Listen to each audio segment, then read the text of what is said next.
In a day and age where children as young as toddlers have smartphones and iPads, you may not think of a library as a place kids still want to go. They're still engaging with content, they're still engaging with information, it just looks a little different.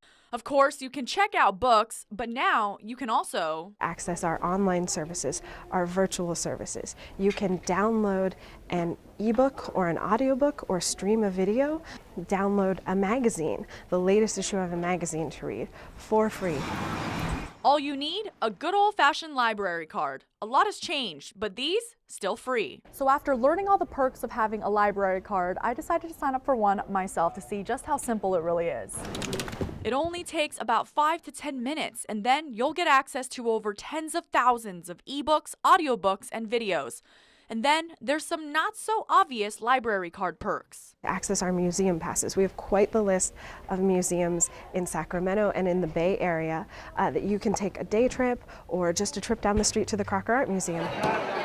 Crocker Art packs, which are packs of toys for kids. They come with the book, a piece of art replicated from our friends over at the Crocker. We have seed libraries at several of our library locations, and you could come in, check out some of those seeds for free, check out, and plant those in your garden. Well, when you think of a library, you're probably thinking of a place with a lot of books. Here at the Arcade Branch in Sacramento, there's also a library of things. For example, if you check out the book of guitar sheet music, you can get the guitar with it. If someone wants to come in and check out actually a drawing tablet, if they're an artist, but you can check out guitars, sewing machines, board games, video games, keyboards, drums. One thing hasn't changed though, you still have to be quiet. Over in Land Park, just the opposite. What you get here is something no tablet can bring. While you can see an exotic animal on TV, you can watch the Discovery Channel, seeing one up close and in person is a completely different experience. An experience you can get in one short afternoon. Most people can visit the zoo in about 2.5 hours. So we are 14 acres with about 500 animals, so we're on the smaller end of zoos, but that means you get that up close and personal experience with our animals. Annual memberships start at $40. $95 will cover 2 adults and 4 children for the year. That's 3 visits to get your money's worth.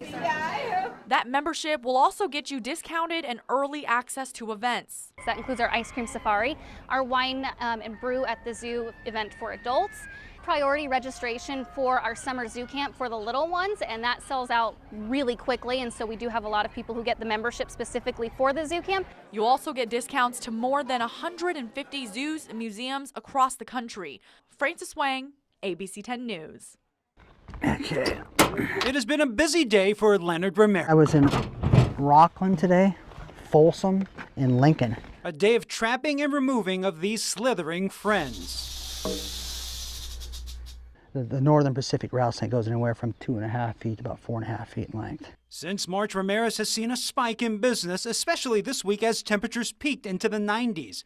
Prime weather for rattlesnakes. Yeah, certainly the heavy rainfalls this year will play a major impact on all the prolific breeders. There's far more vegetation, more rodents, and then theoretically have more snakes because there's more food. That means more potential danger for people and pets. Best advice if you run into a rattlesnake, don't go near them, and for me, well, that's not a problem.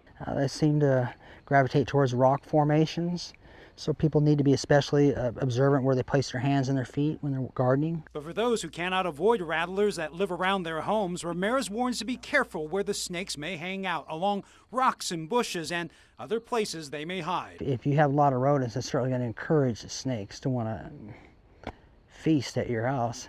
It's always a good idea to try to control your rodent problems. In Auburn, Brian Yamamoto, ABC 10 News. Well, I want you. That day so many little girls dream of is finally here for Rachel Wolf. I'm very excited. Today is a celebration. Flowers, friends, family, a handsome groom waiting at the altar. It's been 3 years since her father died from cancer, nearly 3 years since Rachel, with help from a loving community, set up a special father-daughter wedding dance. Will you spin me? Rachel is now having her dream wedding. She's tying the knot with the man of her dreams. And on this Saturday, with her father watching from above, Rachel walked down that aisle, gleaming. My daddy would be so happy. He really would. The groom called her his fairy tale princess. She does look like a princess. And she calls him her Prince Charming. I found my prince. They met after her dad died. Randy, an Air Force reservist, now an airline pilot. Randy and Rachel met online at a perfect time in their lives. After they met, it was a whirlwind of love. They have Dr. Wolf's blessing. And I kept a little purple hanky just for him because that was his favorite color. He was here with us today, and we're all a big happy family now. This picture-perfect wedding had its special moments. Then came that profoundly heartfelt moment. I'll always be around. I want you to know that. Rachel smiled brightly through her tears. It was amazing. It was really emotional, but I'm really glad I watched it. It was exactly what I needed and wanted. At the end of it all, it's a reminder of what matters. I'm so glad I found you. I'm so glad I found you. Some say this is what dreams are made of: love, happiness, and family. Family watching from above and those watching with us. In Browns Valley, Suzanne Fawn, ABC 10 News. After a couple of phone calls and a little bit of waiting, a mystery finally comes to a close. As soon as we heard about it, director pulled me aside and said, yeah, I need you to go to Stockton and pick up a headstone. So here I am. But first, let's rewind to explain why this tombstone needed to be picked up in the first place. It all started here under the South Center Street overpass. A man posted this on Facebook saying he was walking to work when he spotted something that didn't belong with all the trash: the tombstone of a World War II veteran. I was a vet, and I just couldn't leave it here, so real personal to me. Chris Cook heard about the tombstone through his wife, who saw the Facebook post.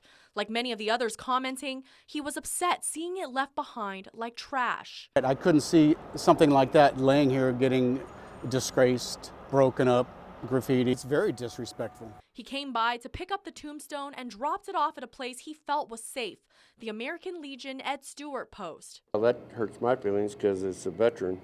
And of course, we're veterans all here. According to reports from a Stockton paper, an employee from the Sacramento Valley National Cemetery in Dixon was supposed to pick up the tombstone months ago. When I called to ask why that never happened, It didn't get to us. This is the first we've heard about it. And so I connected them with the veterans who now had the tombstone. Someone from the cemetery came right away. It's kind of a symbol.